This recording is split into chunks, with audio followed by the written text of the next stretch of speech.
Baru-baru ini Italia mengecam Israel atas insiden penembakan di dalam sebuah gereja Katolik di Gaza.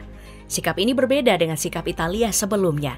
Meskipun Italia telah mendukung Israel setelah serangan Hamas pada Oktober 2023, negara tersebut mulai menyuarakan kekhawatiran terkait meningkatnya jumlah kematian, termasuk warga sipil di jalur Gaza.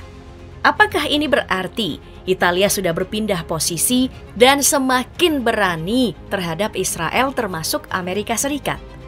Kalau iya, sejauh mana sih kekuatan militer Italia? Mari kita lihat bersama-sama.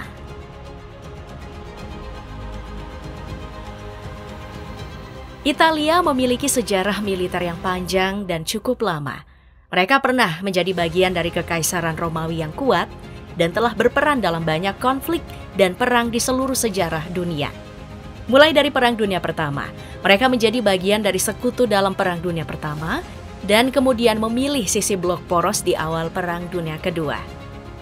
Italia juga menjadi negara imperialis dengan angkatan laut yang dapat menyaingi angkatan laut Inggris di perairan Mediterania pada saat itu. Selain itu, Italia banyak berpartisipasi dalam misi perdamaian di seluruh dunia melalui partisipasi aktif dalam pasukan pemelihara perdamaian PBB.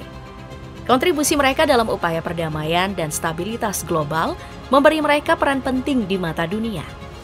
Namun, selama Perang Dunia Kedua, Italia sempat dianggap sebagai beban oleh beberapa pihak karena berbagai alasan. Pertama, karena keterlibatan yang dianggap lambat dan tidak serius dalam melawan blok poros. Kemudian, kinerja militernya juga sempat dianggap buruk.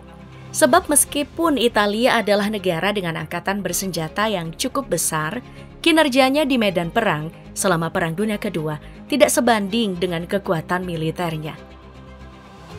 Pasukan Italia sering mengalami kekalahan dan performa militer yang buruk, seperti dalam kampanye militer di Yunani dan Afrika Utara. Kegagalan militer ini menyebabkan pandangan negatif terhadap efektivitas angkatan bersenjata Italia. Militer Italia juga sempat dicap buruk akibat dipengaruhi oleh korupsi dan ketidakstabilan politik. Kemudian, walaupun Italia ini udah menyerah pada sekutu pada tahun 1943, mereka masih harus terus berperang melawan sekutu bersama dengan Jerman hingga akhir perang. Keputusan ini menciptakan kesan bahwa Italia tetap berada di pihak poros dan masih mendukung kebijakan agresif Nazi Jerman. Karena itulah, Italia ini dianggap sebagai beban, bahkan ada yang menjulukinya sebagai negara pecundang di Perang Dunia Kedua. Lebih parahnya lagi, sekutu sampai-sampai menjuluki Italia sebagai perut bawah buaya yang lembut, saking lemahnya kondisi Italia pada saat itu. Namun pasca itu, mereka berupaya bangkit. Hingga akhirnya di tahun 2023, Italia berada di peringkat 10 dari 145 negara yang dipertimbangkan untuk tinjauan tahunan GFP. Negara tersebut memiliki skor Power Index sebesar 0,1973. Kini, Italia memiliki industri pertahanan yang relatif kuat dan telah mengembangkan beberapa teknologi militer canggih, termasuk sistem senjata, kendaraan lapis baja, dan pesawat tempur. Anggaran pertahanannya aja mencapai 37 miliar US dollar atau sekitar 553 triliun rupiah. Ya, memang jauh lebih banyak dari Indonesia, yaitu 133 triliun rupiah saja. Dalam bahasa Italia, angkatan bersenjata disebut Forze Armate Italiane. Dalam jumlah populasi mereka mencapai 61.095.551 orang. Personil aktif mereka hanya 170.000 orang. Plus personil cadangan ada 20.000 orang dan para militer sebanyak 107.000 orang. Nah, kalau soal ini jika dibandingin sama personil tentara Indonesia yang sebanyak 1.080.000 personil, kita jelas masih lebih banyak. Kini militer Italia dikenal sebagai angkatan bersenjata yang terorganisir dengan 3 cabang utama, yaitu Angkatan Darat, Angkatan Laut, dan Angkatan Udara. Setiap cabang memiliki kemampuan operasional dan teknologi militer modern. Italia juga telah menginvestasikan dalam pengembangan teknologi militer yang canggih.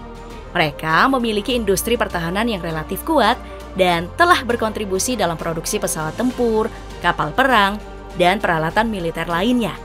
Berkat itu, Italia bisa berpartisipasi aktif dalam misi militer internasional dan operasi perdamaian di berbagai belahan dunia, seperti di Kosovo, Afghanistan, Lebanon, dan Somalia. Kontribusi mereka dalam operasi ini menunjukkan keterlibatan mereka dalam masalah-masalah keamanan global. Tentu, hal ini didukung juga oleh keterlibatan mereka sebagai anggota aktif dari Organisasi Traktat Atlantik Utara alias NATO. Keanggotaan dalam aliansi ini memberikan mereka dukungan kolektif dan pertahanan bersama dengan negara-negara anggota lainnya. Nah, sebelum lanjut aku mau disclaimer dulu ya. Beberapa data yang kita gunakan di sini emang berasal dari website Global Firepower. Walaupun udah berusaha membuatnya seakurat mungkin, namun tetap ada potensi salah informasi. Apalagi JFP beberapa tahun belakangan ini secara luas pernah dikritik karena beberapa kali memberikan informasi yang menyesatkan kepada publik, sehingga nggak bisa digunakan untuk keperluan akademik karena memang nggak selalu valid.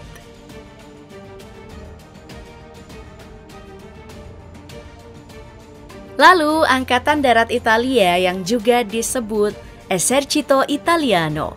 Personil Angkatan Darat Italia saat ini mencapai 100.000 orang. Total armada Angkatan Darat mereka ada 68.508 unit. Esercito Italiano ini memiliki tank sebanyak 197 unit, artileri swagerak sebanyak 68 unit, artileri tarik 108 unit, dan artileri roket sebanyak 21 unit. Mereka menggunakan C1 Ariete ke-132, sebuah tank tempur utama generasi ketiga Angkatan Darat Italia yang dikembangkan oleh Konsorsio Iveco Oto Melara. Yang tak kalah menarik adalah banyak bangunan dan situs bersejarah di Italia, termasuk pangkalan militer yang memiliki arsitektur indah dan menarik. Italia memiliki sejarah panjang dan kaya, sehingga banyak bangunan militer yang memiliki nilai estetika dan keunikan tersendiri.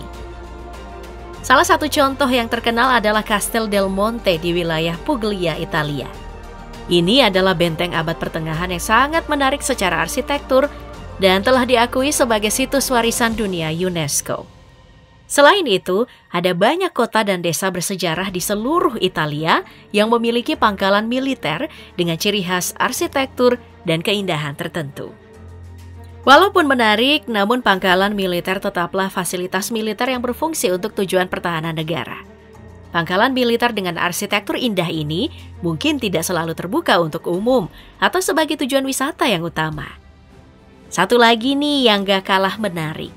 Italia memiliki unit pasukan khusus yang terkenal seperti Brigata Paracadutis di Folgore dan Gruppo di Intervento Speciale alias GIS.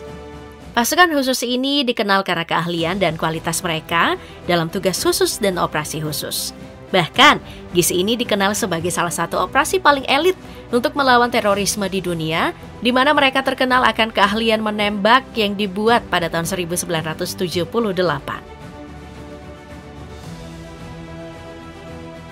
Selanjutnya, Angkatan Laut Italia yang dikenal dengan sebutan Regia Marina. Pernah ada masa ketika Angkatan Laut Italia berjaya karena dapat menyaingi Angkatan Laut Inggris di perairan Mediterania di masa Perang Dunia Kedua. Saat itu, personil Angkatan Laut Italia mencapai 31.000 orang.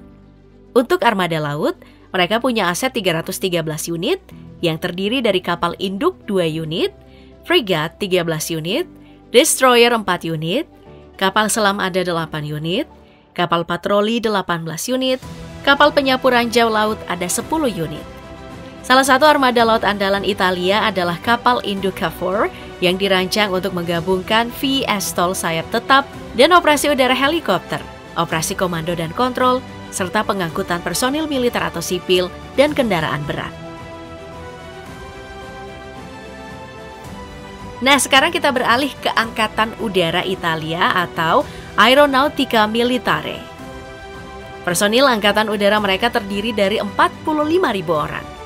Armada yang dimiliki Angkatan Udara Italia totalnya ada 850 unit. Mulai dari pesawat penyerang 84 unit, fighter ada 92 unit, helikopter ada 404 unit, terus ada transport 32 unit, trainer 190 unit, special mission 27 unit, dan tanker fleet 6 unit, serta helikopter penyerang 58 unit. Dan pesawat penyerang andalan yang mereka gunakan adalah Panavia Tornado serta AMX International AMX.